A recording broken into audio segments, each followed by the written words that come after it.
எழுப்புதலை மையமாக வைத்து நாம் எஸ்ராவின் புஸ்தகத்திலும் சகரியாவின் புஸ்தகத்திலும் ஆகாயின் புஸ்தகத்திலும் தேவாலயம் கட்டி எழுப்பப்பட்டதையும் ஒரு எழுப்புதலையும் சம்பந்தப்படுத்தி நாம் சிந்தித்துக் கொண்டிருக்கிறோம். தேவன் அன்றைக்கு தேவாலயத்தை கட்டி எழுப்புவதற்கு மாத்திரமல்ல, இன்றைக்கு ஒரு பெரிய எழுப்புதலை நம்முடைய தேசத்தில் உண்டாக்குவதற்கும் அவர் சித்தமுள்ளவராய் இருக்கிறார். அன்றைக்கு அந்த தேவாலயத்தை கட்டி எழுப்பும்படியாக அன்றைக்கு செருபாபேலையும் எஸ்ராவையும் தீர்க்கதரிசிகளாகிய ஆகாயையும் சகரியாவையும் தேவன் பயன்படுத்தியது போல இன்றைக்கும் ஒரு பெரிய எழுப்புதலுக்காக உங்களையும் என்னையும் ஆண்டவர் பயன்படுத்துவதற்கு அவர் விருப்பம் உள்ளவராயிருக்கிறார். அதனாலதான் இந்த நாட்களில் நம்மோடு கூட இடைப்பட்டு கொண்டிருக்கிறார் என்பதில் எந்த விதமான சந்தேகமும் கிடையாது. கடந்த நாட்களில் சகரியாவின் புஸ்தகத்தில் எஸ்ராவின் புஸ்தகத்திலே நாம் சிந்தித்துக் கொண்டிருந்தோம். எஸ்ராவின் புஸ்தகம் ஒரு எழுப்புதலினுடைய ஜெபத்தோடு அது முடிவடைகிறது. அந்த எஸ்ராவின் புஸ்தகம் முடியும் போது மகா பெரிய சேனையாக மகா திரள் கூட்டமான ஜனங்கள் அழுதார்கள், ஒப்பு கொடுத்தார்கள், கீழ்ப்படிந்தார்கள்.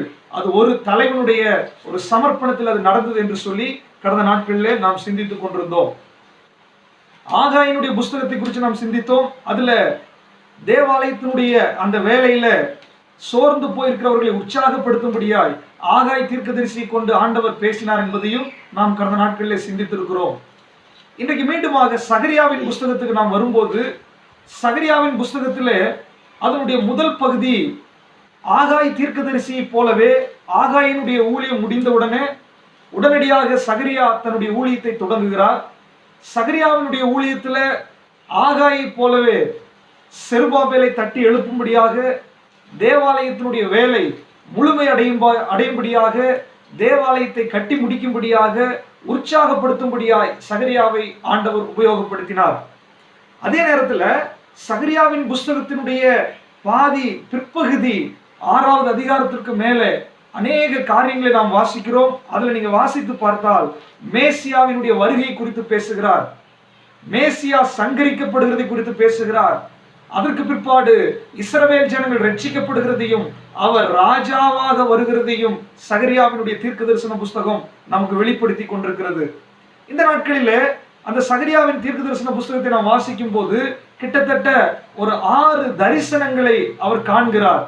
அந்த தரிசனங்களை மையப்படுத்தி அநேக மறைபொருள்கள் அதற்குள்ளாக இருக்கிறது.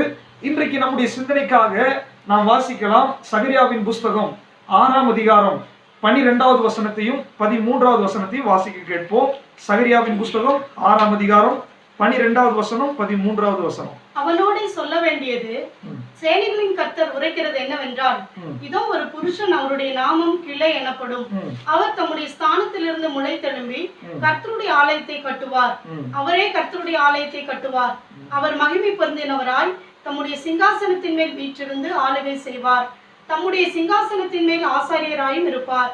இவ்விரண்டின் நடுவாக சமாதானத்தின் ஆலோசனை விளங்கும். சகரியா தீர்க்கதரிசி வெறுமனே அன்றைக்கு தேவாலயத்தை கட்டும்படியாக உற்சாகப்படுத்துகிறதோடு நின்று விடாதபடிக்கு அவர் தீர்க்க தரிசனமாய் மேசியாவாகிய இயேசு கிறிஸ்துவனுடைய வருகையை அங்கே முன்குறித்து தீர்க்க தரிசனம் சொல்லுகிறதை நாம் இந்த வசனத்தினுடைய மறைபொருளாக நாம் அதை புரிந்து கொள்ள முடியும்.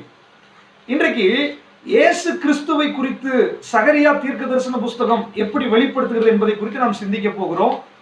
இயேசு கிறிஸ்துவை குறித்து ஏன் சிந்திக்க வேண்டும் என்றால், இந்த எழுப்புதலுடைய மையப்பொருள் இயேசு கிறிஸ்து, மனம் திரும்புதலுடைய மையப்பொருள் இயேசு கிறிஸ்து.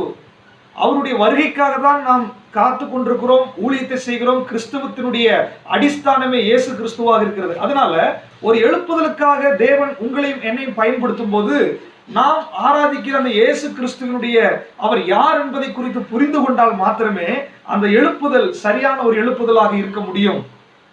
இந்த அதிகாரத்துல மீண்டுமா வாசிக்கலாம். அதனுடைய 10வது வசனமும் 11வது வசனத்தை நீங்கள் வாசிக்கலாம். சகரியா 6ஆம் அதிகாரம் 10வது வசனம் 11வது வசனம். சிறையிருப்பின் மனுஷராகிய எல்தாயும் தொபியாவும் யெதாயாவும் பாபிலோனிலிருந்து வந்திருக்கும் அந்நாளிலே நீ போய் செப்பனியாவின் குமாரனாகிய யோசியாவின் வீட்டுக்குள் பிரவேசித்து அங்கே அவர்கள் கையிலே வெள்ளியையும் பொன்னையும் வாங்கி கிரீடங்களை செய்வித்து யோத்சதாக்கின் குமாரனாகிய யோசுவா என்னும் பிரதான ஆசாரியனுடைய சிரசிலே வைத்து. போதும்.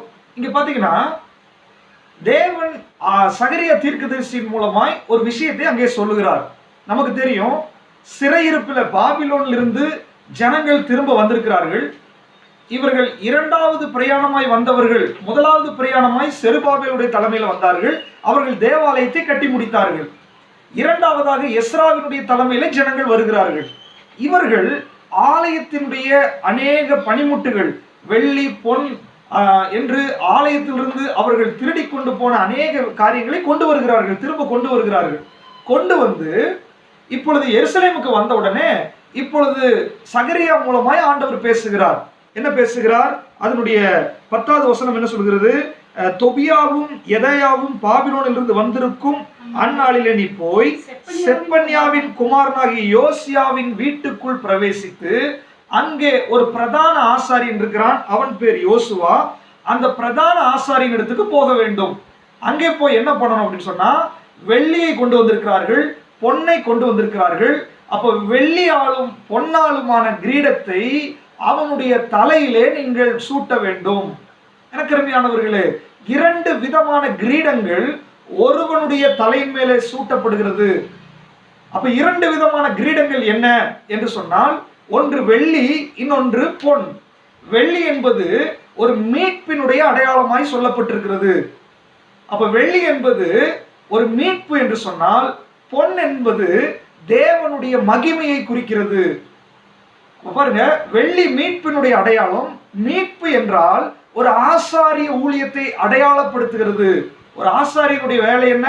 அவன் ஜனங்களுடைய பாவத்திற்காக ஒரு பிரதிநிதியாக ஆலயத்திலே பலி செலுத்த வேண்டும், அங்கே தூபம் காட்ட வேண்டும், தேவனுடைய வார்த்தையை பெற்றுக் கொடுக்க வேண்டும்.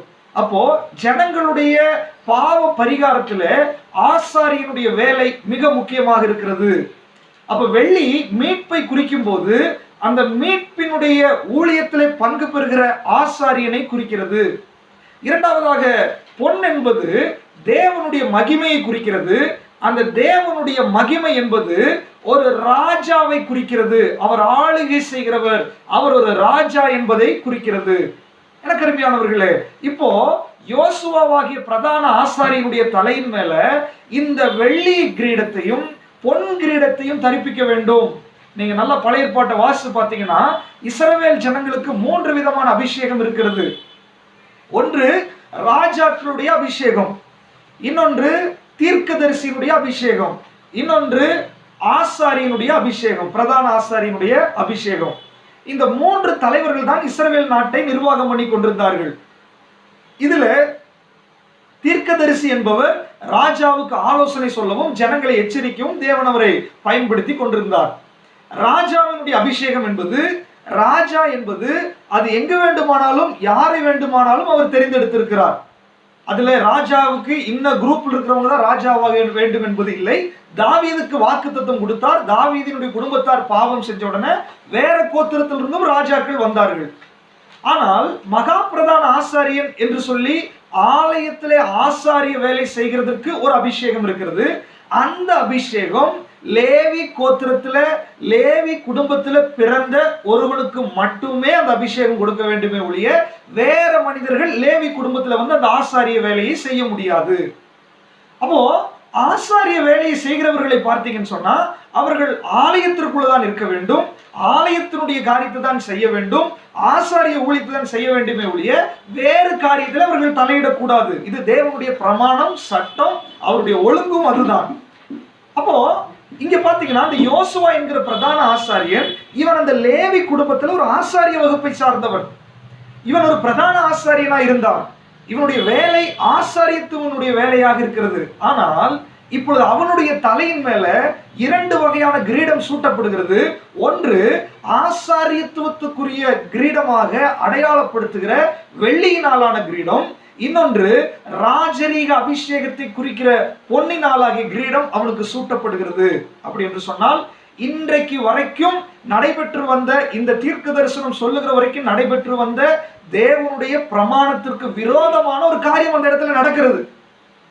இது விரோதமான காரியமாக நினைத்தாலும் இந்த ராஜரீகமான ஆசாரிய அபிஷேகம் என்பது இது மேசியாவை குறிக்கிற ஒரு அடையாளப்படுத்துகிற வரப்போகிற இயேசு கிறிஸ்துவின் மேல் இருக்கிற அபிஷேகத்தை வெளிப்படுத்துகிற ஒரு அடையாளமாகத்தான் இந்த இடத்துல கொடுக்கப்பட்டது. எனக்கு அருமையான தேவ பிள்ளைகளே, ஒரு பெரிய எழுப்புதலுக்காக நாம் ஆயத்தமாய் கொண்டிருக்கிறோம். அந்த எழுப்புதலுடைய மையப்பொருள் இயேசு கிறிஸ்து. இந்த இடத்துல ஒரு எழுப்புதலாகத்தான் இந்த சம்பவத்தை நாம் பார்க்கிறோம். ஜனங்கள் திரும்ப தேவாலயத்தை கட்டினார்கள், ஆலயத்துக்குள் இருக்கிற ஆராதனை முறைமைகளை சீர்படுத்தினார்கள். அது ஒரு எழுப்புதலை குறிக்கிறது. இங்க சொல்லும் பொழுது ஒரு மேசியாவுடைய வருகைக்காக தான் அவர்கள் ஆயத்தமாகி கொண்டிருந்தார்கள். அதே நேரத்தில் இன்றைக்கு எழுப்புதலுக்காக ஜெபித்துக் கொண்டிருக்கிற நாமும் தேவனுடைய இரண்டாவது வருகைக்காக ஆயத்தமாகி கொண்டிருக்கிறோம். அப்போ இரண்டாவது வருகைக்காக ஆயத்தமாகி கொண்டிருக்கும் போது வரப்போகிறவர் யார் என்ற தெளிவில்லாதபடிக்கு நாம் ஆயத்தமாகவும் முடியாது, ஊழியத்தை செய்யவும் முடியாது, எழுப்புதல் நடைபெறவும் செய்யாது. எனக்கு அருமையானவர்களே, இந்த இடத்துல ஒருவன் மேல் இரண்டு விதமான அபிஷேகம் செயல்பட்டதை நாம் பார்க்க முடியும். ஒருவனுக்கு இரண்டு வகையான கிரீடங்கள் சூட்டப்பட்டதை நாம் பார்க்க முடியும். ஒன்று ஆசாரியத்துவத்தினுடைய கிரீடம், இன்னொன்று ராஜரீக அபிஷேகத்தினுடைய கிரீடமாக அது இருந்தது. இப்ப வாசிக்கலாம், அதனுடைய ஆசாரியத்துவத்தையும் ராஜரீகத்தையும் எப்படி இயேசு கிறிஸ்துவுக்கு அது கனெக்ட் ஆகிறது என்பதை நாம் பார்க்க போகிறோம். வாசிக்கலாம், அதனுடைய 12வது வசனத்தை மீண்டுமாக வாசிங்க. அவனோடே சொல்ல வேண்டியது சேனைகளின் கர்த்தர் உரைக்கிறது என்னவென்றால், சேனைகளின் கர்த்தர் உரைக்கிறது என்னவென்றால், இதோ ஒரு புருஷன் அவருடைய நாமம் கிளை எனப்படும். இதோ ஒரு புருஷன் அவருடைய நாமம் கிளை எனப்படும். அவர் தம்முடைய ஸ்தானத்திலிருந்து முளைத்தெழும்பி கர்த்தருடைய ஆலயத்தை கட்டுவார். அவரே கர்த்தருடைய ஆலயத்தை இங்க பாருங்க, இப்பொழுது இயேசு கிறிஸ்துவை அல்லது மேசியாவை ஒரு ஆசாரியனாக சித்தரித்து தீர்க்க தரிசனமாய் சொல்லுகிறார். அப்ப ஆசாரியனாய் சித்தரித்து நீங்க பார்க்கும்போது இங்க தீர்க்க தரிசனமாய் சொல்லுகிறார், கிளை எண்ணப்படுகிற ஒருவர் தோன்றுவார். கிளை எண்ணப்படுகிற ஒருவர் எப்படி தோன்றினார்? செருபாபேல் என்ற தலைவன் தான் தேவாலயத்தை கட்டி எழுப்பினார்.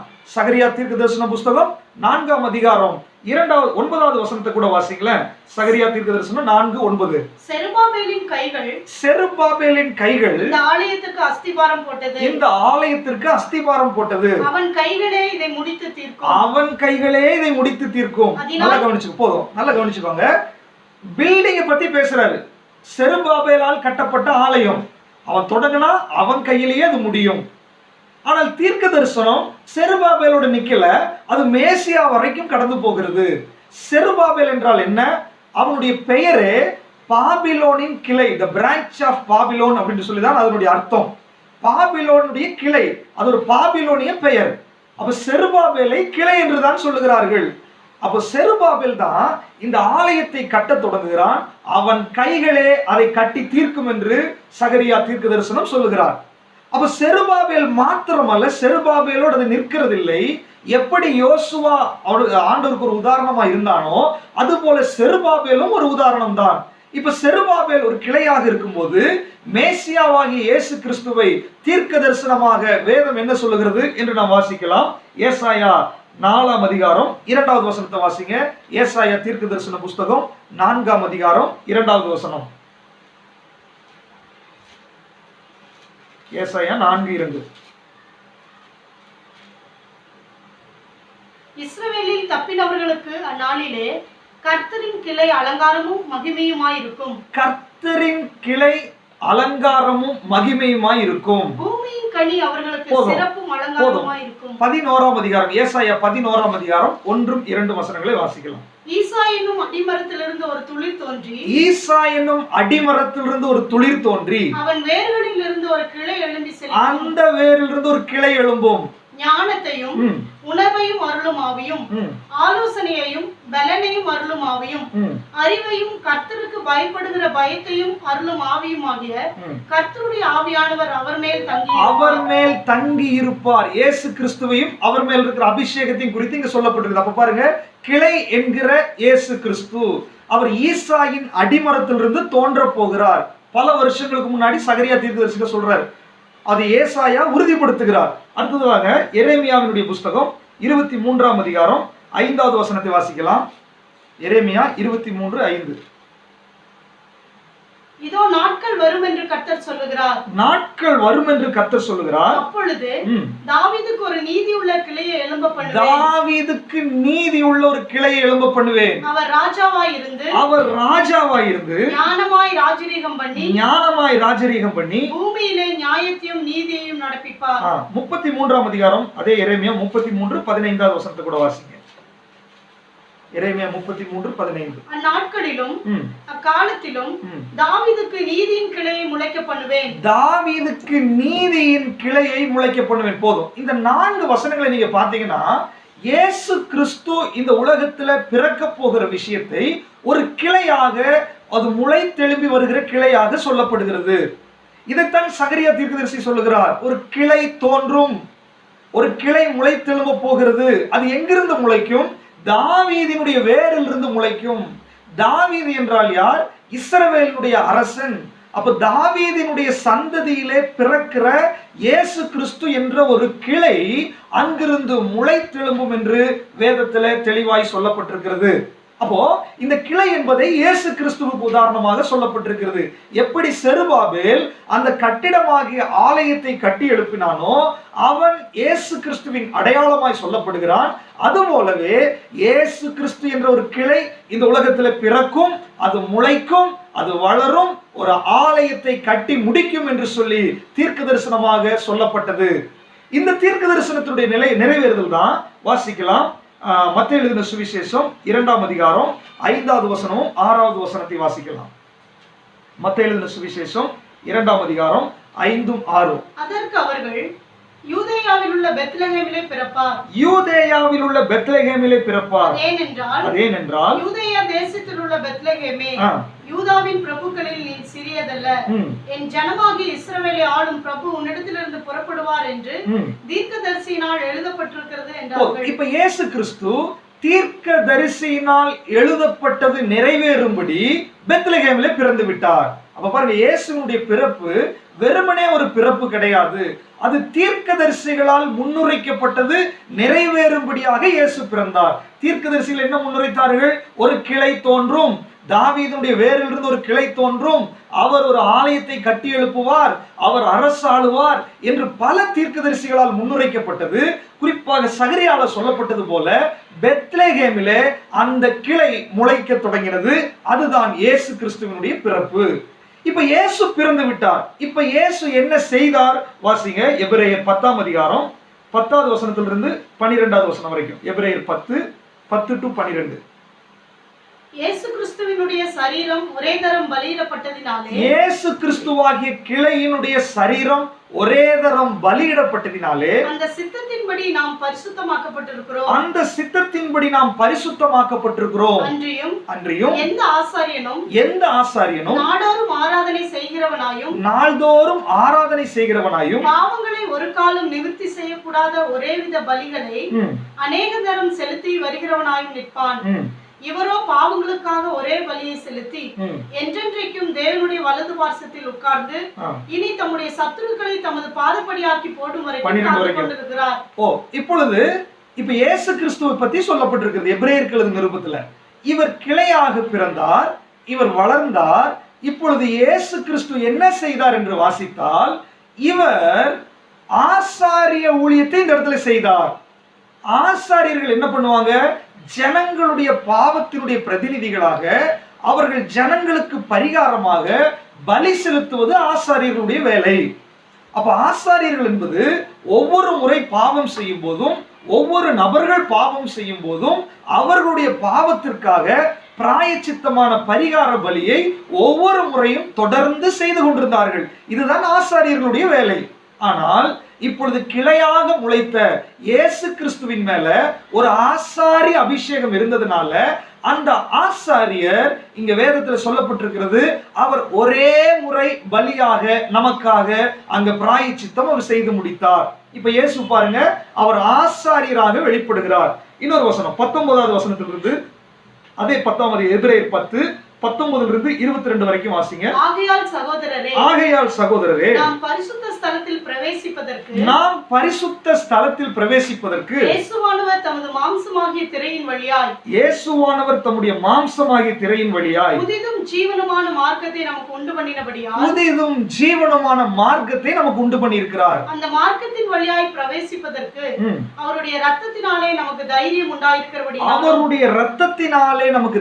உண்டாயிருக்கிறது. தேவனுடைய வீட்டின் மேல் அதிகாரியான மகா ஆசாரியர் நமக்கு ஒருவர் இருக்கிறபடினாலும் துர்மனசாட்சி நீங்க தெளிக்கப்பட்ட இருதயம் உள்ளவர்களாயும் சுத்த ஜலத்தால் கழுவப்பட்ட சரீரம் உள்ளவர்களாயும் உண்மையுள்ள இருதயத்தோடும் விசுவாசத்தின் பூர்ண நிச்சயத்தோடும் சேரக்கடவோம். இப்ப பாருங்க, இயேசு கிறிஸ்து சிலுவையில அவர் பலி ஆன போது புதியதும் ஜீவனுமான மார்க்கத்தை நமக்கு உண்டாக்கி விட்டார். இப்ப இந்த வசனம் சொல்லுகிறது, இயேசு கிறிஸ்து மகா பிரதான ஆசாரியர். இந்த இடத்துல தான் நீங்க கவனிக்க வேண்டும். என்னன்னா, அந்த சகரியாவின் புத்தகத்துல நம்ம வாசிச்சோம், யோசுவா என்கிற ஆசாரியனுடைய தலையில 2 வகையான கிரீடங்கள் சூட்டப்பட்டது. ஒன்று வெள்ளி, இன்னொன்று பொன்னால் சூட்டப்பட்டது. பழைய ஏற்பாட்டினுடைய அபிஷேகத்தை குறித்து நாம் வாசித்தோம். தீர்க்கதரிசி தனி, ஆசாரியன் தனி, ராஜாக்கள் தனி. இப்போ ராஜாக்கள் எந்த கோத்திரத்திலிருந்து வேண்டுமானாலும் வந்தார்கள். ஆனால் ஆசாரியர்கள் லேவி கோத்திரத்திலிருந்து மாத்திரமே வர வேண்டும். வேற கோத்திரத்திலிருந்து ஆசாரிய ஊழியத்தை யாரும் செய்ய முடியாது. அதனாலதான் எஸ்ராவும் கூட ஆசாரியர்கள் யாருமே இல்லைன்னு அகாவா நதியண்டல லேவியர்கள் வருவதற்காக காத்திருந்து அவர்களை அழைத்து கொண்டுதான் எருசலேமுக்கு வருகிறார். ஏனென்றால் லேவியர்கள் இல்லாமல் ஆசாரிய ஊழியத்தை செய்ய முடியாது. அதை குறித்து நாம் சிந்திச்சிருக்கிறோம். இப்போ இயேசு கிறிஸ்துவை நீங்க பாத்தீங்கன்னா, இவர் கிளை என்று சொல்லி அவருடைய பெயர். இவர் தாவீதினுடைய வேர், தாவீதின் வம்சத்தில் இவர் பிறந்தவர். அப்படின்னா தாவீது யாரு? அவன் இஸ்ரவேலின் ராஜாவாக இருக்கிறான். அப்ப தாவீதுக்கும் லேவி கோத்திரத்திற்கும் சம்பந்தம் இல்லை. தாவீது யூதா கோத்திரத்தில் பிறந்தவர். லேவி கோத்திரத்தில் இருக்கிறவர்கள் தான் ஆசாரிய வேலையை செய்ய வேண்டும். இப்ப இயேசு கிறிஸ்துவாகிய கிளை பெத்லகேமிலே பிறக்கும் போது இவர் ஈசாயின் அடிமரமாக, ஈசா என்றால் தாவீதினுடைய தகப்பன். அப்போ தாவீதின் சந்ததியில இயேசு கிறிஸ்து பிறந்தார். அப்போ இவர் ராஜா என்று ஒத்துக்கொள்ளலாம். ஆனால் இவர் எப்படி ஆசாரியராக முடியும்? ஆனால் வேதம் சொல்லுகிறது, உலகத்தில் இருக்கிற ஆசாரியர்கள் ஒவ்வொரு முறையும் பலி செலுத்திட்டே இருப்பாங்க. ஆனா இவர் உலகத்தில் இருக்கிற ஆசாரியனை போலல்ல, ஒரே தரம் கடந்து போய் புதிதும் ஜீவனுமான மார்க்கத்தை ஏற்படுத்தி விட்டார். இவருடைய பெயர் மகா பிரதான ஆசாரியர் என்று சொல்லப்படுகிறது. எப்படி ஏற்றுக்கொள்ள முடியும்? நியாயப்பிரமாண சட்டத்துக்கு புறம்பாய் இருக்கிறது.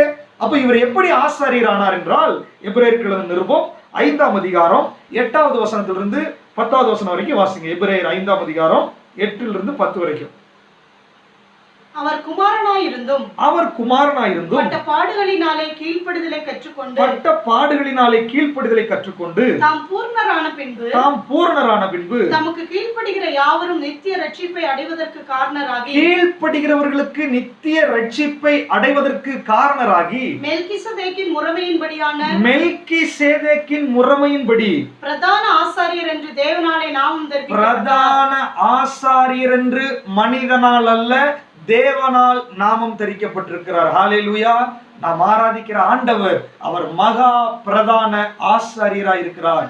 ஏன் இதை நாம் படிக்க வேண்டும் என்று சொன்னால், இஸ்ரவேல் ஜனங்களுடைய வாழ்க்கையில ஆசாரியனுடைய ஊழியம் மிக பிரதானமான ஒரு ஊழியமாக இருந்துச்சு. ஜனங்களுடைய பாவத்தினுடைய பரிகாரமாய் ஆசாரியர்கள் இருந்தார்கள். புதிய ஏற்பாட்டின் காலகட்டத்தில் அந்த ஆசாரியர்கள் ஒவ்வொரு நாளும் ஒவ்வொரு நபருக்காகவும் தொடர்ந்து செய்து கொண்டிருக்கிற அந்த நியாய பிரமாணத்தை முடிவுக்கு கொண்டு வந்து இயேசு கிறிஸ்து என்ன பண்ணார் தெரியுங்களா? நியாய பிரமாணம் சொல்லுகிறபடி லேவி கோத்திரத்திலிருந்து வந்த ஆசாரியர் இவர் கிடையாது. நியாய பிரமாணத்தை விட்டு பழைய ஏற்பாட்டின் காலகட்டத்தில் ஆபிரகாம் வாழ்ந்த காலகட்டத்தில் மோசே வருகிறதற்கு முன்பாக, நியாயப்பிரமாணம் கொடுக்கப்படுகிறதற்கு முன்பாக, சட்டங்கள் வருகிறதற்கு முன்பாக மெல்கிசேதேக்கு என்கிற ஒரு பிரதான ஆசாரியன் இருந்தான். அவனுடைய துவக்கமும் முடிவும் இல்லாதவன் என்று வேதம் சொல்லுகிறது. அவன் தேவனுடைய ஆசாரியனாயிருந்தான். அவன் லேவி கோத்திரமும் கிடையாது, நியாயப்பிரமாணத்துக்கு கீழானவனும் கிடையாது. அவனுடைய முறைமையின்படி அவன் ஆசாரியனா இருந்தது போல இயேசு ஆசாரியத்துவத்திற்குள்ளாய் கடந்து வந்து விட்டார். நல்லா கவனிச்சுக்கோங்க, இயேசு கிறிஸ்துவினுடைய ஆசாரியத்துவம் நியாயப்பிரமாணத்துக்கு கீழானது அல்ல. இவர் நியாயப்பிரமாணத்திற்கு முந்தி இருந்த மெல்கிசேதேக்கினுடைய முறைமையின்படி இவர் ஆசாரியராய் இருந்தார். அப்ப மெல்கிசேதேக்கு லேவி கோத்திரம் இல்லை. மெல்கிசேதேக்கு இருக்கும்போது லேவியர்களே பிறக்கவில்லை. அப்ப இயேசு கிறிஸ்து மகா பிரதான ஆசாரியராய் லேவி கோத்திரத்தில் பிறக்காவிட்டாலும் ஆசாரியர்களால் செய்ய முடியாததை ஆசாரியர்கள் தற்காலிகமாக செய்து வந்த பாவ பரிகாரத்தை முடிவுக்கு கொண்டு வந்து நிரந்தரமான பாவ பரிகாரமாய் தம்மையே பலியாக்கி அவர் பாவ பரிகாரத்தை சிலுவையிலே செய்து கொடுத்தார். எனக்கு அருமையான தேவ பிள்ளைகளே, ஒரு எழுப்புதலுக்காக நீங்களும் நானும் ஆயத்தமாய் கொண்டிருக்கும் பொழுது இந்த மகா பிரதான ஆசாரியராகிய இயேசு கிறிஸ்து தன்னுடைய மாம்சத்தை பிளந்து அந்த மாம்சமாகிய திரையின் வழியாக புதிதும் ஜீவனுமான ஒரு மார்க்கத்தை உண்டு பண்ணி அவர் என்றென்றைக்கும் பிரதான ஆசாரியராய் நமக்காக அவர் இன்றும் பரிந்து பேசிக் கொண்டிருக்கிறார் என்பதை நாம் புரிந்து கொள்ள வேண்டும். பிரதான ஆசாரியனுடைய வேலை என்ன?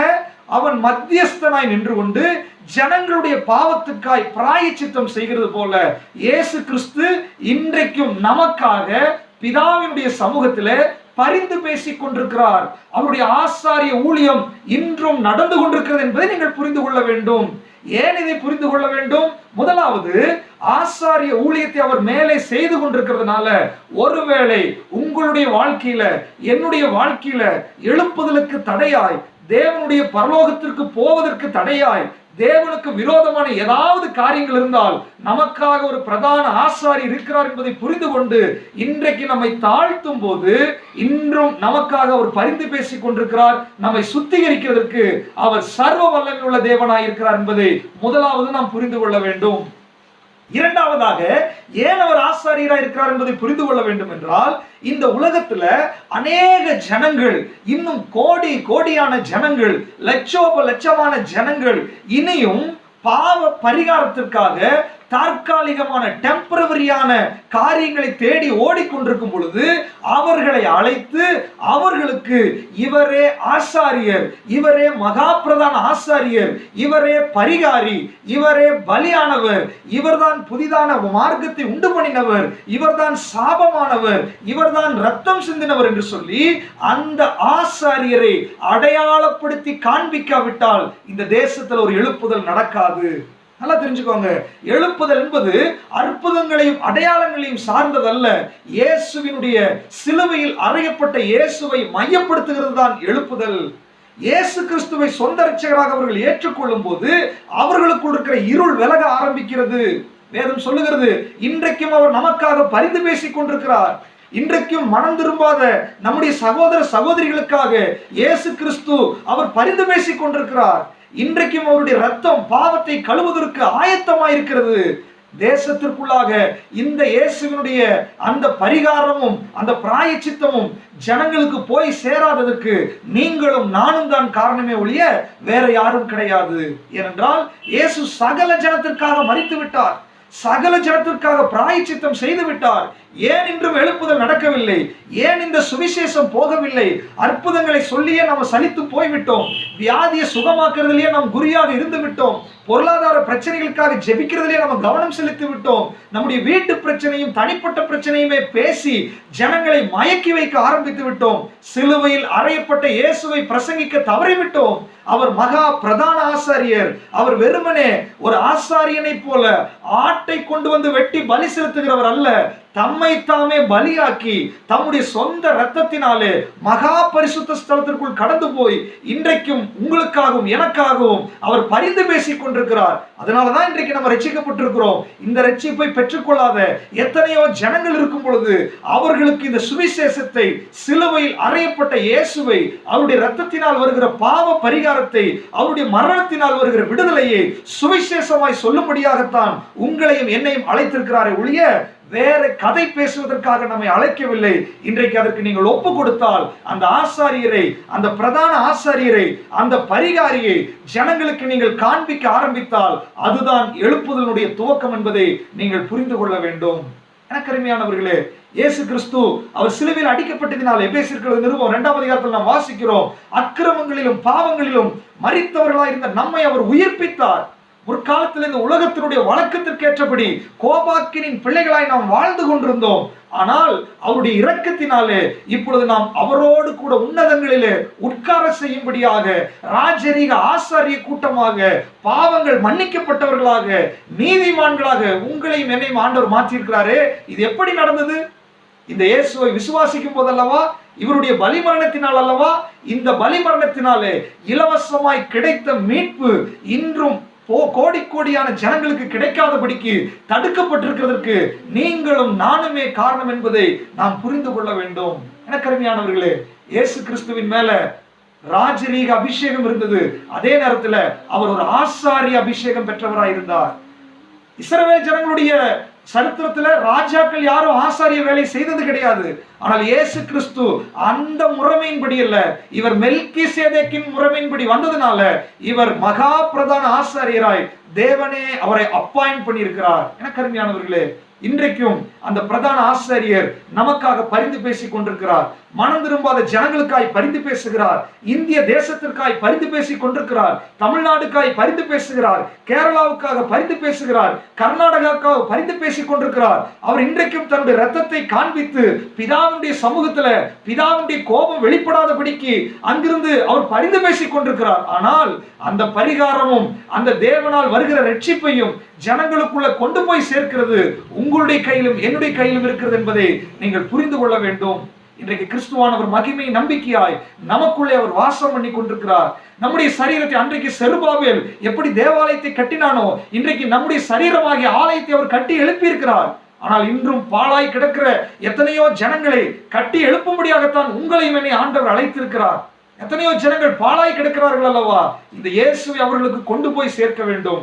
இந்த சுவிசேஷத்தை அவர்களுக்கு கொண்டு போய் சேர்க்க வேண்டும். இந்த சுவிசேஷத்தினுடைய பாரம் உனக்குள்ள உண்டாக வேண்டும். இந்த சுவிசேஷத்தினுடைய மேன்மை உனக்கு தெரிய வேண்டும். சுவிசேஷத்தை யதார்த்தமாய் புரிந்த ஒருவன் அற்புதத்தையும் அடையாளத்தையும் பேசிக் கொண்டிருக்க மாட்டான். சுவிசேஷத்தை புரிந்தவன் பாவத்தை குறித்தும் அதனுடைய தண்டனை குறித்தும் அதனுடைய பரிகாரத்தை குறித்து தான் பேச ஆரம்பிப்பார்கள். எனக்கு அருமையானவர்களே, எழுப்புதல் அப்படிதான் தொடங்கும் என்பதை நாம் புரிந்து கொள்ள வேண்டும். இயேசு கிறிஸ்து முதலாவது அவர் பிரதான ஆசாரியர். அவன் பாருங்க, அவனுடைய தலையில ரெண்டு கிரீடம். ஒன்று வெள்ளியாலான கிரீடம். வெள்ளி மீட்பை குறிக்கிறது. அது ஒரு ஆசாரியத்துவத்தை குறிக்கிறது. அது மேசியாவை குறித்தது. அந்த மேசியா பிறந்தார், அவர் கல்வாரி சிலுவையில் சங்கரிக்கப்பட்டார், அவர் தான் மகா பிரதான ஆசாரியர் என்பதை எபிரேயர் ஆக்கியோ நமக்கு தெளிவுபடுத்துகிறார். இரண்டாவதாக ராஜரீக அபிஷேகம் ஒன்று அவர் மேல இருந்தது. பொன்னாலான கிரீடம் சூட்டப்பட்டது. வாசிக்கலாம். சகரியாவின் புஸ்தகம் 14ஆம் அதிகாரம் 19வது வசனத்தையும் 16வது வசனத்தையும் வாசிக்கலாம். சகரியாவின் புஸ்தகம் 14வது அதிகாரம். இது எகிப்தியருடைய பாவத்துக்கும் கூடார பண்டிகையை ஆசரிக்க வராத சகல ஜாதிகளுடைய பாவத்துக்கும் வரும் ஆக்கினை. அந்நாளிலே குதிரைகளின் மணிகளிலே கர்த்தருக்கு பரிசுத்தம் என்னும் விலாசம் எழுதியிருக்கும். கர்த்தருடைய ஆலயத்தில் உள்ள பானைகள் பலிபீடத்திற்கு முன்பாக இருக்கிற பாத்திரங்களை போல் இருக்கும். அப்பொழுது எருசலேமிலும் யூதாவிலும் உள்ள எல்லா பானைகளும் 16வது வசனத்தை வாசிங்க. பின்பு எருசலேமுக்கு விரோதமாக வந்திருந்த எல்லா ஜாதிகளிலும் மீதியான யாவரும் சேனைகளின் கர்த்தராகிய ராஜாவை தொழுது கொள்ளும்படிக்கும். பாருங்க, சகரியா சொல்லுகிறாரு, சேனைகளின் கர்த்தராகிய ராஜா. அவர் வெறுமனே பிரதான ஆசாரியர் கிடையாது, அவர் ராஜாவா இருக்கிறார். இயேசு கிறிஸ்து அவர் ராஜா. வாசிக்கலாம். மத்தேயு எழுதின சுவிசேஷம் 2ஆம் அதிகாரம் 2வது வசனத்தை வாசிங்களேன். மத்தேயு எழுதின சுவிசேஷம் 2ஆம் அதிகாரம் 2வது வசனம். யூதருக்கு ராஜாவாக பிறந்திருக்கிறவர் எங்கே? கிழக்கிலே அவருடைய நட்சத்திரத்தை கண்டு. இங்க பாருங்க, இந்த சகரியாவின் புஸ்தகம் 6ஆம் அதிகாரத்துல கிளை என்பவர் ஒருவர் தோன்றுவார். அவர் தோன்றி, வாசிக்கலாம் அந்த வசனத்தை. சகரியாவின் புஸ்தகம் 6ஆம் அதிகாரம் 13வது வசனத்தை வாசிங்க. அவரே கர்த்தருடைய ஆலயத்தை கட்டுவார். அவர் மகிமை பொருந்தினவராய் தம்முடைய சிங்காசனத்தின் மேல் வீற்றிருந்து ஆளுகை செய்வார். சிங்காசனத்திலிருந்து ஆளுகை செய்கிறது யாரு? அவர் ராஜாவாக தான் இருப்பார். வாசிங்க. தம்முடைய சிங்காசனத்தின் மேல் ஆசாரியராயும் இருப்பார். இவ்விரண்டின் நடுவாக சமாதானத்தின் ஆலோசனை விளங்கும். எப்படி அது ஒரு சிங்காசனத்துல ராஜா தானே உட்கார முடியும்? ஆசாரியர்கள் தேவாலயத்தில் அல்லவா இருக்க முடியும், ஆனால் சிங்காசனத்தில் எப்படி இவர் ஆசாரியராகவும் இருக்கிறார்? இது ரெண்டுக்கு நடுவுல சமாதானம் விளங்கும். எது சமாதானம்? சமாதானத்தில் சுவிசேஷம் விளங்குகிறது. அது இயேசுவை குறிக்கிறது, அது மேசியாவை குறிக்கிறது. என கருமையானவர்களே, இயேசு பிறக்கும் போது சாஸ்திரிகள் வர்றாங்க, அவங்க என்ன தெரியுமா கேட்கிறாங்க? யூதருக்கு ராஜாவாய் பிறந்திருக்கிறவர் எங்கே? ராஜா என்றுதான் அழைக்கிறார்கள். வாசிக்கலாம், யோவானின் புஸ்தகம், யோவான் எழுதின சுவிசேஷம் 18ஆம் அதிகாரம் 37வது வசனத்தை வாசிக்கலாம். யோவான் 18:37. அப்பொழுது பிலாத்து அவரை நோக்கி, அப்படியானால் நீர் ராஜாவோ என்றான். பிலாத்து பாருங்க, இயேசு கிறிஸ்துவை விசாரிக்க போறாங்க. இவர் இயேசு கிறிஸ்து ஊழியம் செய்யறாரு, இவர் தன்னுடைய ராஜா என்று அவர் வெளிப்படுத்தின உடனே இப்ப அவரை பிடித்தார்கள், விசாரிக்கிறார். விசாரிக்கும் போது பிலாத்து கேட்கிறான், நீர் யூதருடைய ராஜாவா? இயேசு சொல்லுகிறாரு, வேற எதுக்குமே அவர் பதில் சொல்லல. இதுக்கு சொல்றாரு, ஆம் நீ சொன்னபடிதான் என்று சொல்லி அவர் சொல்லுகிறார். எனக்கு அருமையானவர்களே, அவர் ராஜா என்பதை நிரூபித்துக் கொண்டிருந்தார். வாசிக்கலாம், மத்தேயு சுவிசேஷம் 27ஆம் அதிகாரம் 37வது வசனம். மத்தேயு 27:37. அன்றியும் அவர் அடைந்த ஆக்கினையின் முகாந்திரத்தை காண்பிக்கும் பொருட்டு இவன் யூதருடைய ராஜாவாகிய இயேசு என்று எழுதி அவர் இயேசு கிறிஸ்து சிலுவையில் அடிக்கப்பட்ட உடனே அவருடைய சிரசிற்கு மேலாக இவர் யூதருடைய ராஜா என்று எழுதப்பட்டிருந்தது. நல்லா கவனிச்சுக்கோங்க, இயேசு பிறக்கும் போது ஏரோதுக்கள் அரசாண்டு கொண்டிருந்தார்கள். அதனாலதான் ஏரோதுக்கு கோபம் வந்துருச்சு. நான் அரசாண்டு கொண்டிருக்கும் போது ராஜா எங்க பிறந்திருக்கிறாரு சாஸ்திரிகள் கேட்கிறாங்களே. ஆனால் ஏரோதுக்கள் அரசாண்டு கொண்டிருக்கலாம், ஆனால் தலைமுறை தலைமுறையாக தீர்க்கதரிசிகளால் முன்குறிக்கப்பட்ட ராஜா பெத்லகேமிலே பிறந்தார். பிலாத்து விசாரிக்கும் போது அவரை ராஜாவாகத்தான் விசாரிக்கிறான். அது மாத்திரமல்ல, அவர் சிலுவையில் அறையப்படும் போது இவர் யூதருடைய ராஜா என்று மேல் விலாசத்திலே எழுதப்பட்டது. எனக்கு அருமையானவர்களே, அந்த இயேசு கிறிஸ்து தான் மரித்தார். அவர் ஆசாரியராய் மரித்தார், பாவ பரிகாரமாய் பலியாய் அவர் மரித்தார். அவர் மகா பிரதான ஆசாரியராய் இன்றைக்கு பரிந்து பேசிக் கொண்டிருக்கிறார். ஆனால் வேதம் என்ன சொல்லுது தெரியுமா? வெளிப்படுத்தின விசேஷம் வாசிக்கலாம். வெளிப்படுத்தின விசேஷம் 1ஆம் அதிகாரம் 10வது வசனத்திலிருந்து 18வது வசனம் வரைக்கும் வேகமாக வாசிங்க.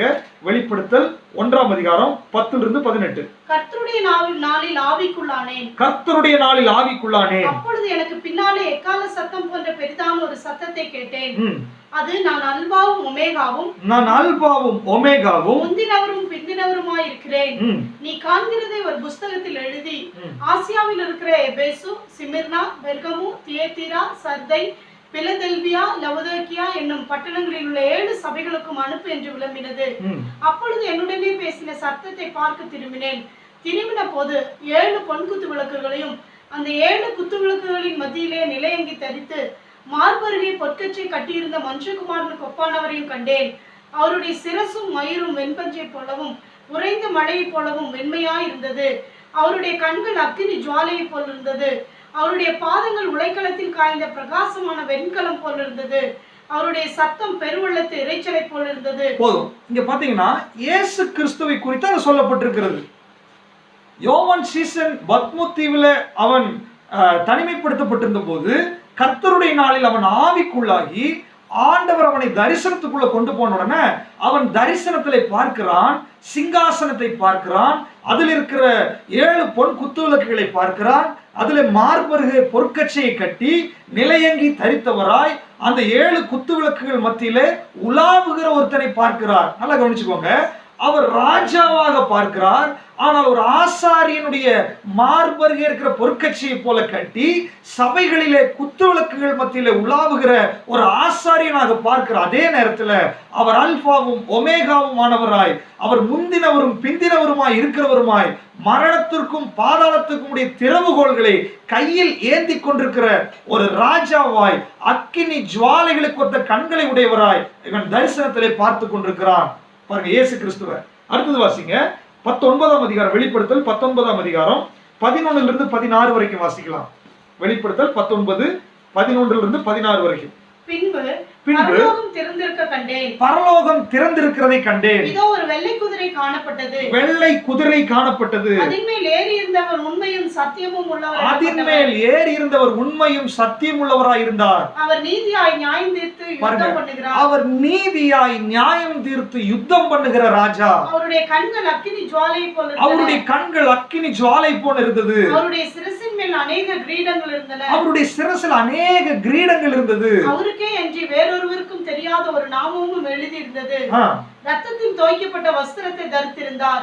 அவருடைய நாமம் தேவனுடைய வார்த்தை என்பதே. அவருடைய நாமம் தேவனுடைய வார்த்தை என்பதே. எனக்கு அருமையானவர்களே, அவர் வெளிப்படுத்தும் விசேஷத்துல தரிசிக்கிறார். அவர் தேவனுடைய வார்த்தை என்றால் வார்த்தையாகிய தேவனாகிய இயேசு கிறிஸ்துவை குறிக்கிறது. அவருடைய தலையில கிரீடம் இருக்கிறது. அவருடைய கண்கள் அக்கினி ஜுவாலைகளுக்கு ஒத்த கண்களாய் இருக்கிறது. அவர் மகிமை பொருந்தினவராய் வெள்ளை குதிரையில ஏறி அரசாளுகிறவராய் யுத்தம் செய்கிறவராய் காணப்படுகிறார். அடுத்த வெளிப்பாட பாருங்க, 17ஆம் அதிகாரம் 14வது வசனம். இவர் ஆட்டுக்குட்டியானவருடனே யுத்தம் பண்ணுவார்கள். இவர் ஆட்டுக்குட்டியானவருடனே யுத்தம் பண்ணுவார்கள். ஆட்டுக்குட்டியானவர் கர்த்தாதி கர்த்தரும். ஆட்டுக்குட்டியானவர் கர்த்தாதி கர்த்தரும். ராஜாதி ராஜாவுமாய் இருக்கிறபடியால். ராஜாதி ராஜாவுமாய் இருக்கிறபடியால். அவர்களை ஜெயிப்பார். அவர்களை ஜெயிப்பார். அவரோடு கூட இருக்கிறவர்கள் அழைக்கப்பட்டவர்களும். போதும். ஆட்டுக்குட்டியானவர் அவர் ராஜாதி ராஜாவும் கர்த்தாதி கர்த்தாவும் இருக்கிறார் என்று வெளிப்படுத்தின விசேஷம் சொல்லுகிறது. எனக்கருமையான தேவ பிள்ளைகளே, ஏன் இதற்கு நாம் இன்றைக்கு சிந்தித்துக் கொண்டிருக்கிறோம்? சகரியாவின் புஸ்தகத்துல ஒரு தீர்க்க தரிசனமாய் சொல்லுகிறாரு. யோசுவாவின் தலையில 2 கிரீடம். ஒன்று வெள்ளியிலான கிரீடம், அது மீட்பை குறிக்கிறது, ஆசாரியத்துவத்தை குறிக்கிறது. இன்னொன்று பொன்னினாலான கிரீடம், அது மகிமையை குறிக்கிறது, அது ஆளுகையை குறிக்கிறது. அப்ப இயேசு கிறிஸ்து இந்த பூமியில வந்து ஆசாரியராய் அல்லது பலியாய் மகா பிரதான ஆசாரியராய் பாவ நிவர்த்தி செய்து இன்றைக்கும் நமக்காக பரிந்து பேசிக் கொண்டிருக்கிறார். அதுதான் சுவிசேஷம்.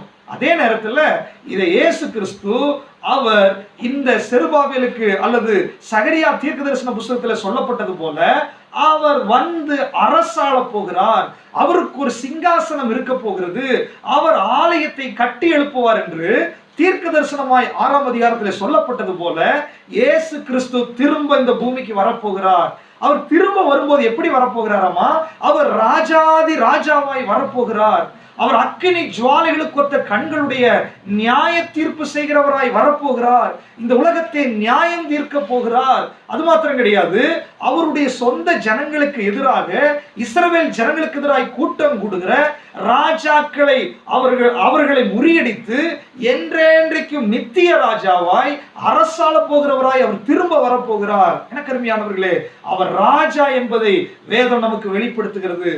ஏன் அவர் ராஜா என்பதை புரிந்து கொள்ள வேண்டும். சுவிசேஷத்தினுடைய இன்னொரு பாகம் அவருடைய வருகை குறித்து முன்னறிவிக்கிறது.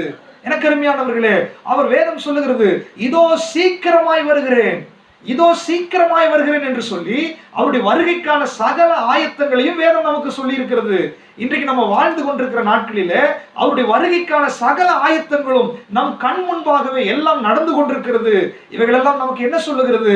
நாம் ஆராதிக்கிற தேவன் அவர் பிரதான ஆசாரியராய் என்னுடைய பாவத்துக்காக ஒரு பிராயச்சித்தம் செய்து கொண்டிருக்கிற அதே நேரத்தில் நான் ஆராதிக்கிற தேவன் அவர் ராஜாவாய் இருக்கிறதுனால அவர் சீக்கிரம் வரப்போகிறார். எனக்கு அருமையானவர்களே, அவர் சீக்கிரம் வருகிறார் என்ற சத்தியம் உங்களுக்கும் எனக்கும் தெரிந்தால் துரிதமாய் அவருடைய வேலையை நாம் செய்ய ஆரம்பித்து விடுவோம். அவர் சீக்கிரம் வருகிறார் என்ற சத்தியம் உங்களுக்கும் எனக்கும் தெரிஞ்சிச்சுன்னு சொன்னா இனியும் நம்முடைய சொந்த வேலைகளையும் சொந்த காரியங்களையும் பார்க்கிறதுக்கு நமக்கு நேரம் இல்லை, ஜெபிக்கிறதுக்கு நேரம் இல்லை என்று சொல்ல மாட்டோம். அவர் எவ்வளவு சீக்கிரம் வரப்போகிறார் என்ற சத்தியம் உங்களுக்கு தெரிஞ்சதுன்னா அவர் கிருபை உள்ளவராய் அல்ல, அவர் நியாயாதிபதியாய் அக்கினி ஜுவாலைகளுக்கு ஒத்த கண்களை உடையவராய் அவர் திரும்ப வரப்போகும்போது இன்றைக்கு ரட்சிக்கப்படாத நமக்கு முன்பாக இருக்கிறவர்கள், ரட்சிக்கப்படாத உங்களுடைய சொந்த பந்தங்கள், ரட்சிக்கப்படாத உங்களுடைய நண்பர்கள், ரட்சிக்கப்படாத நம்முடைய தேசத்தில் இருக்கிறவர்கள், இவர்கள் எல்லாம் அந்த நியாயாதிபதிக்கு முன்பாக பதில் சொல்லி ஆக வேண்டும். ஆக்கினை தீர்ப்புக்கு அவர்கள் கடந்து போக வேண்டும். இந்த கரிசனை உங்களுக்குள்ள எனக்குள்ள இருந்துச்சுன்னு சொன்னா சுவிசேஷ வேலை என்ற பாரம் நம்மை விட்டது நீங்காது. எனக்கு அருமையானவர்களே, எழுப்புதல் என்றால் என்ன? என்னுடைய ஆண்டவர் சீக்கிரம் வரப்போகிறார். அந்த வருகைக்கு முதலாவது 10 கன்னிகைகளில அவர் சொன்னது போல விழித்திருங்கள் என்று சொன்னது போல முதலாவது சபையாகிய நான் ஆயத்தமா இருக்க வேண்டும். முதல்ல நல்ல தீ எரிஞ்சுட்டுதான் இருந்துச்சு, எண்ணெய் இருந்துச்சு. ஆனால் மணவாளன் வரும்போது எண்ணெய் இல்லாமல் 5 கன்னிகைகளுக்கு போய்விட்டது. அப்போ இன்றைக்கு முதலாவது நான் ஆயத்தமாவதற்காக அவர் ராஜா என்ற உணர்வு எனக்கு எப்போதும் இருந்து கொண்டிருக்க வேண்டும்.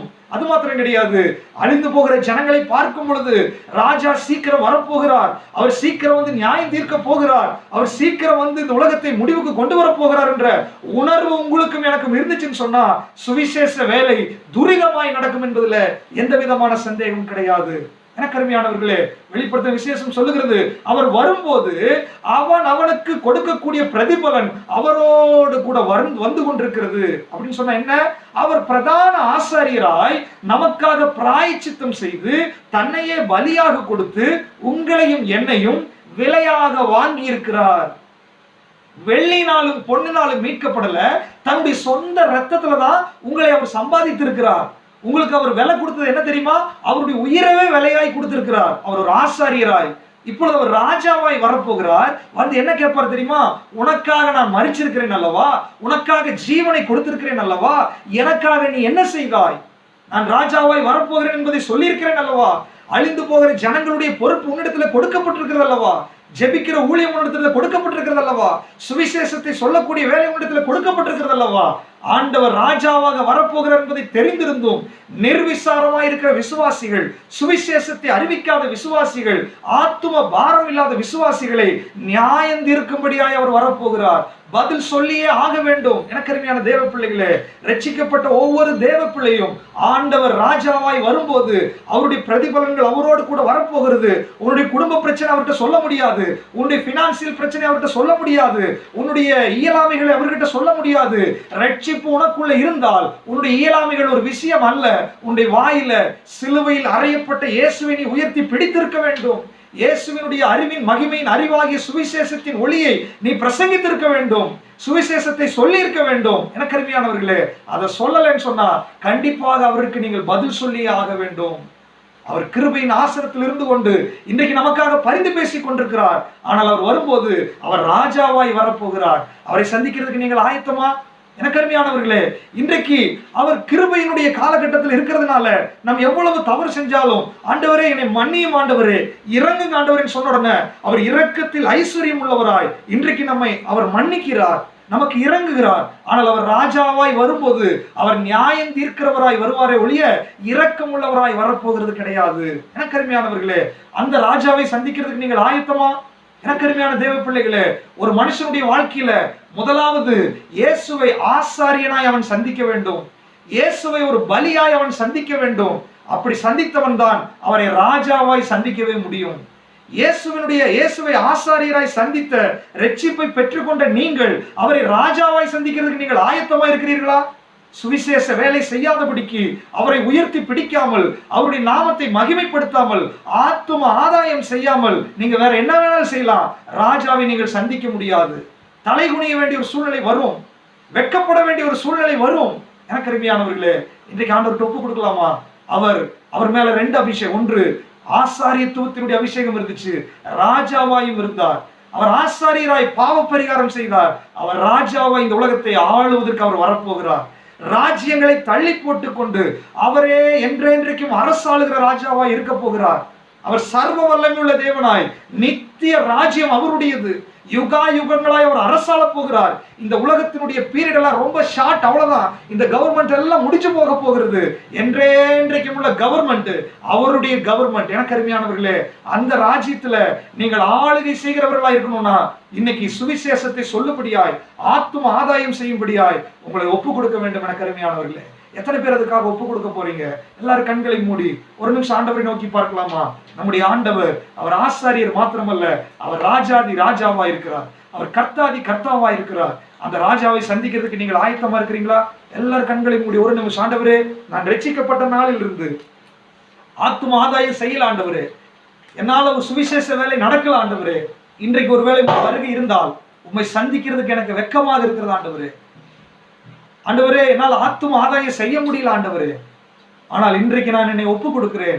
நீ ராஜாவாய் வரும்போது உமக்கு எதிர்கொண்டு வருவதற்கு நான் ஆயத்தம் உள்ளவனா இருக்கணும் ஆண்டவரே. ஆண்டவரே, என்னை ஒப்பு கொடுக்கிற ஆண்டவரே என்று சொல்லி ஆண்டவர்கிட்ட ஒப்பு கொடுக்கலாமா? எனக்கு அருமையானவர்களே, சுவிசேஷம் என்பது ஒவ்வொருத்தர் மேலே விழுந்த கடமையா இருக்கிறது. ஏதோ ஆட்டம் பாட்டம் என்று சொல்லி ஏதோ மயக்குகிறது அல்ல கிறிஸ்தவ சுவிசேஷம் என்பது. சுவிசேஷம் என்பது பாவத்தை குறித்தும் நீதி குறித்தும் கண்டித்து உணர்த்தி ஜனங்களுக்கு பாவ பரிகாரியாக இயேசுவை காண்பித்து அவர்களை வழிநடத்துகிறது தான் சுவிசேஷம். இருளில் இருக்கிற ஜனங்களுக்கு வெளிச்சத்தை காண்பிக்கிறது தான் சுவிசேஷம். இதை நீங்கள் செய்யாமல் வேற எதை செஞ்சாலும் அவரை நீங்கள் திருப்திப்படுத்த முடியாது. எனக்கு அருமையானவர்களே, இன்றைக்கு ஆண்டவர்கிட்ட ஒப்பு கொடுக்கலாமா? ஹல்லேலூயா. நன்றி ஆண்டவரே, நன்றி ஆண்டவரே, நன்றி ஆண்டவரே. பரிசுத்த ஆவியானவர் யாரெல்லாம் தலைவணங்கி இருக்கிறாங்களோ அவங்களை நீங்க தொட்டு கொண்டிருக்கிறதுக்காக நன்றி. உங்களுடைய சுவிசேஷத்துடைய பாரம் அவர்களுக்குள்ள கடந்து வரட்டாண்டவரு. உண்மை ராஜாவாய் சந்திக்கிறதுக்கு அவர்கள் ஆயத்தமாகட்டாண்டவரு. ஒரு எழுப்புதலுக்கு அவர்கள் தயாராகட்டாண்டவரு. விடுதலையினுடைய ஊழியத்தை செய்வதற்கு அவர்கள் தயாராகட்டாண்டவரு. நன்றி ஆண்டவரு, நன்றி ஆண்டவரு. Thank you Lord. அந்த நாள் மிக சமீபமே, சுத்தர்கள் யாவரும் சேர்ந்திடவே. அந்த நாள் மிக சமீபமே, சுத்தர்கள் யாவரும் சேர்ந்திடவே. தேவ எக்காலம் வானில் முழங்க, தேவாதி தேவனை சந்திப்போமே. தேவ எக்காலம் வானில் முழங்க, தேவாதி தேவனை சந்திப்போமே. கால சத்தம் வானில் முழங்கிடவே, இயேசுராஜனே வந்திடுவார். கால சத்தம் வானில் தொனித்திடவே, இயேசுராஜனே வந்திடுவார். கன்னிமை நேரத்தில் ஓடிடுவே, வெண்ணிலே யாவரும் சேர்ந்திடுவோம். கன்னிமை நேரத்தில் ஓடிடுவே, வெண்ணிலே யாவரும் சேர்ந்திடுவோம். காலங்கள் காலை அங்கு இல்லை, கர்த்ததாமே வெளிச்சமோ. கண்ணி கவலை அங்கு இல்லை, கர்த்ததாமே வெளிச்சமோ. கால சத்தம் வானில் வெடித்திடவே, இயேசு மகாராஜனே வந்திடுவார். கால சத்தம் வானில் தொனித்திடவே, இயேசு மகாராஜனே வந்திடுவார். அருமையான தேவ பிள்ளையே, அவர் ராஜாதி ராஜாவாய் வரும்போது நீ அவரை சந்திக்கிறதுக்கு ஆயத்தமா இருக்கிறீங்களா? அவர் ராஜா சீக்கிரமாய் வரப்போகிறார். அவர் ராஜாதி ராஜாவாய் வரப்போகிறார். அவர் ஆளுகை செய்கிறவராய் வரப்போகிறார். அதிகாரமுடையவராய் வரப்போகிறார். நித்திய ராஜ்யம் அவருடைய கையில் இருக்கிறது. நீங்களும் நானும் அவருடைய ராஜ்யத்தில் பிரதிநிதிகளாய் ஆளப்போகிறவர்கள். அந்த விசுவாசத்தோடு கூட துரிதமாய் சுவிசேஷ வேலை செய்யும்படியாய் இன்றைக்கு நம்ம ஒப்பு கொடுக்கலாமா? பரிசுத்தமுள்ள எங்கள் பரலோக பிதாவே, இன்று வரைக்கும் சுவிசேஷத்தினுடைய மைய பொருளாய் இருக்கிற இயேசுவினுடைய ஆசாரியத்துவத்தையும் இயேசுடைய ராஜரீகத்தையும் அறிந்து கொள்ளாதவர்கள் அவருடைய கண்கள் திறக்கப்பட்ட ஆண்டவரே, ஒன்று நான் சுவிசேஷத்தை அறிவிக்க வேண்டும், இன்னொன்று என்னுடைய ராஜாவுடைய வருகைக்காக நான் ஆயத்தமாக இருக்க வேண்டும் என்று ஆண்டவரே இயேசு கிறிஸ்துவின் மேல இருக்கிற அந்த இரண்டு கிரீடத்தையும் அவர்கள் புரிந்து கொண்டவர்களாய் சாட்சியாய் ஜீவிக்க நீர் கிருபை செய்யுங்க ஆண்டவரே. சுவிசேஷம் சொல்லும்படியாய் சமர்ப்பித்த ஒவ்வொருத்தர் மேலே அந்த ஞானம் வெளிப்படட்டும் ஆண்டவரே. அவர்களுக்குள்ளாக அந்த வல்லமை வெளிப்பட போறதற்காய் நன்றி. துதி கன மகிமை எல்லாம் செலுத்துகிறோம். இயேசு கிறிஸ்துவின் மூலம் வேண்டிக் கொள்கிறோம் பிதாவே. ஆமென்.